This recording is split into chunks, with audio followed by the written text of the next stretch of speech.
Hi guys, we're at Pensacola Beach RV Resort in Pensacola, Florida. Hi, we're the Kelly family. Living our normal suburban lives became dull. So we bought an RV and have been exploring America. And now we're living classy. Hello, we are at Pensacola Beach RV Resort in Pensacola, Florida. We came in last night from Louisiana. We just stayed one night. We're on our way to Savannah, Georgia, but we wanted to do a quick review of this RV resort.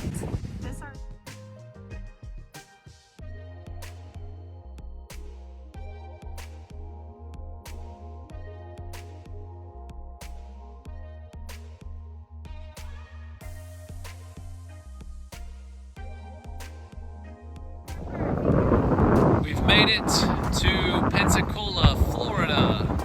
And as you can see by our attire, we are not in thongs and skimmies.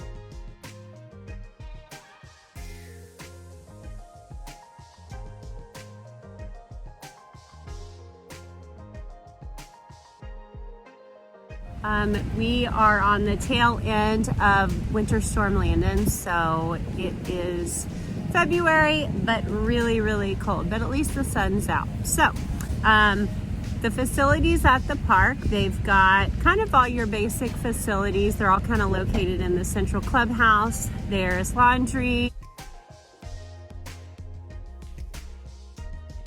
There's 4 restrooms with showers that seem very nice.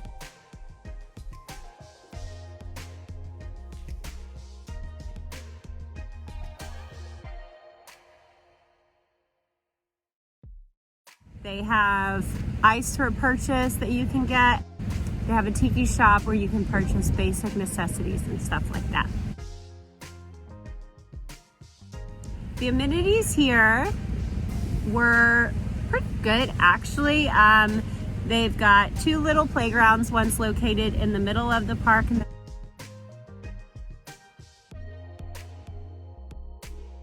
One's right actually behind me. I don't know if you can see it there. There it is. Where is it? It's kind of back there.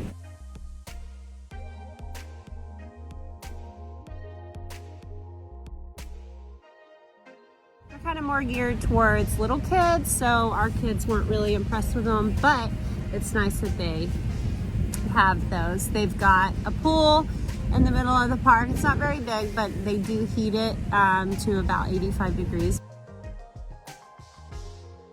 They've got 2 dog runs.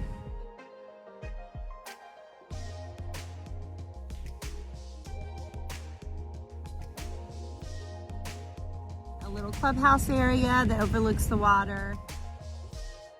Covered picnic area.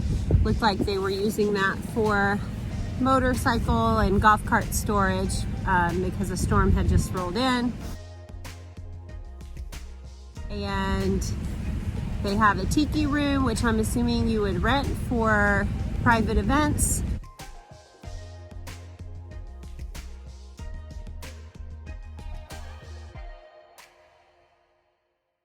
They've got one of the best amenities I think about this park is they have a private beach, which is right out here.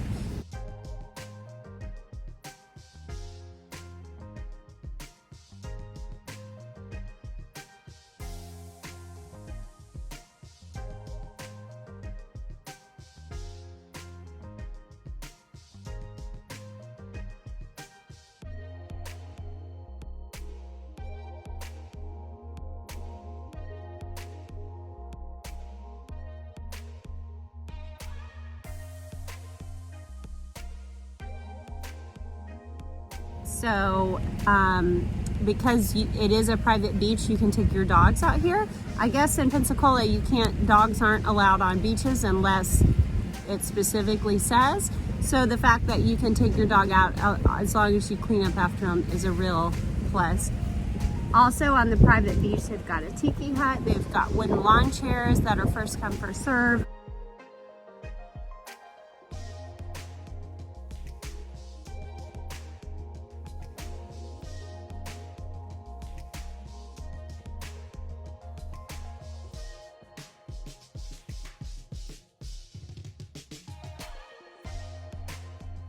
umbrellas. Obviously now it's so cold there's no one out there, but during the summer I think that would be a real plus. They have a little walkway that if you don't want to walk in the sand, you can walk on the walkway all the way across.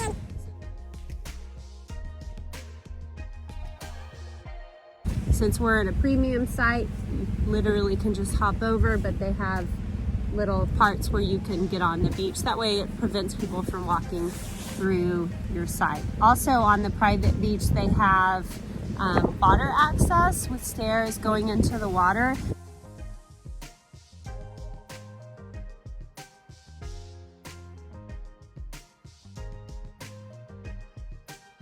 So this is actually on the Pensacola Bay. The Gulf of Mexico is actually on the other side.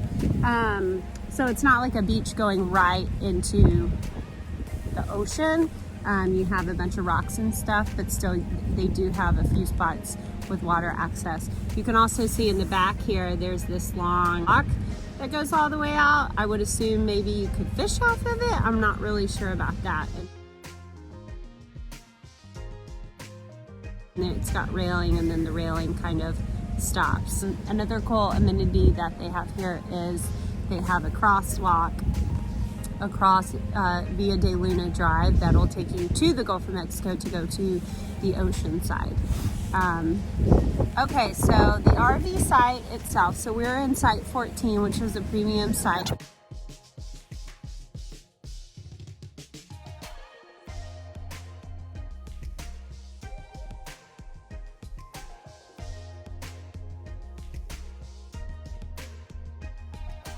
And level concrete pad, full hookups. It has a picnic bench here, which I'm sitting on right now.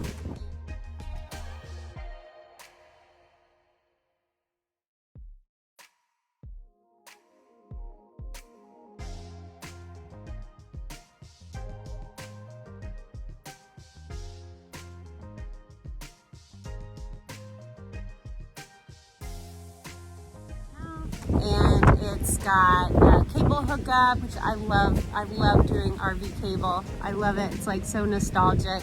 And the cable is actually really good. They have standard sites, which are actually back-end sites that by Via de Luna Drive.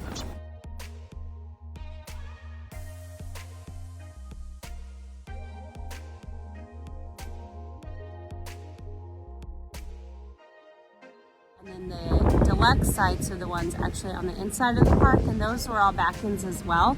And they kind of back into the grassy area where one of the playgrounds was.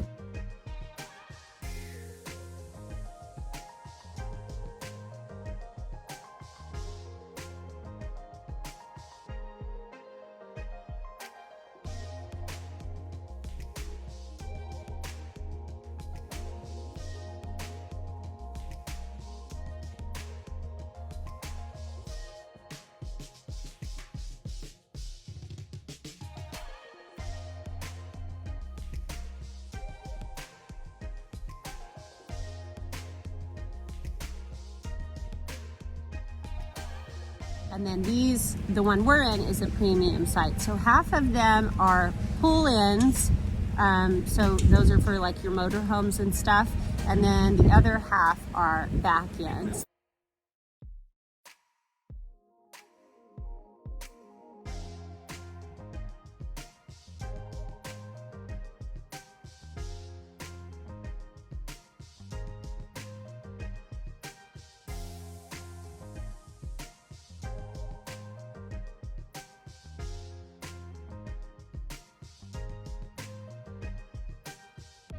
And it's actually really, really nice because it's like if you had a Class A with that nice big window to be able to just pull right in, and you've got this amazing view here. And even last night, Brian and I, because it was so cold and windy, we actually had a beer sitting in our front seats looking out at the water. So with a drink, because it's raining and it's cold. Hey, look! 46 degrees and raining. We have a great spot.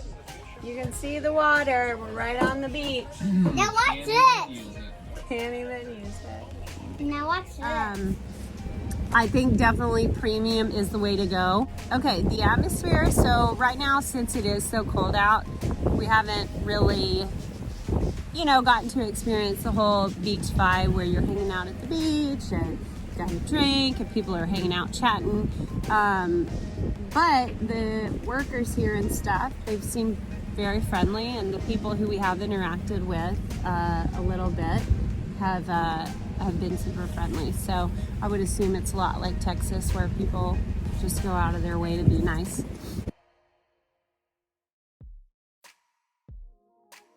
The location of the park seems good. It seems like you can walk to a lot of different restaurants and bars. There's a bunch of hotels around us, so I would assume they would have bars and stuff. This would be a really cool place to have like an e-bike and just cruise the island, because it seems like the park itself is centrally located. One thing I forgot to say was about their Wi-Fi and reception. They have basic Wi-Fi, and it's been great. It's been able to download pictures and stuff. I always have an issue with that. And we have AT&T. Our cell phone service has been fine, and our AT&T hotspot has been fine. We've been able to stream and stuff. Okay, so price, the RV park itself, this is I would say it's pretty pricey. Premium site ranges from $100 to $130. Deluxe from $80 to $110, and then standard from $70 to $100. So like I said before, your premium spots are going to be right on the water. All these, like right here with this view. The deluxe sites are on the inside of the park, and then the standard are right when you pull in on the back on that Via Luna Drive.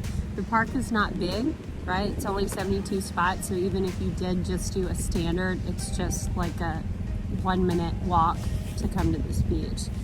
They have what's called a shoulder rate, which we've never seen before, and that's March, April, August, September, and October. So it's not as cheap as the winter rates, but it's not as pricey as the summer rates.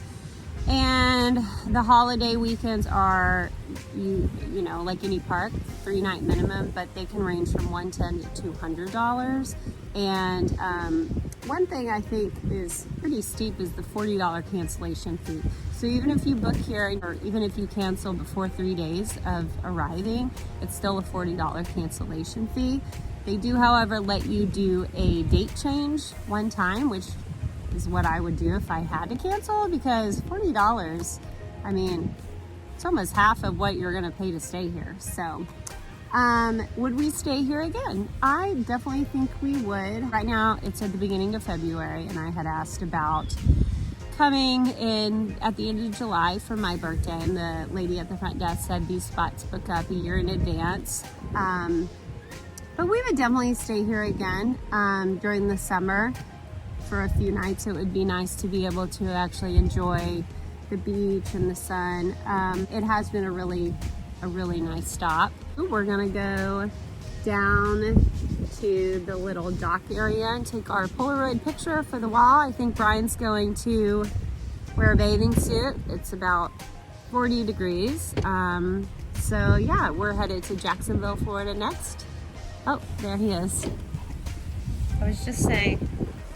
Getting ready! All right, bye guys.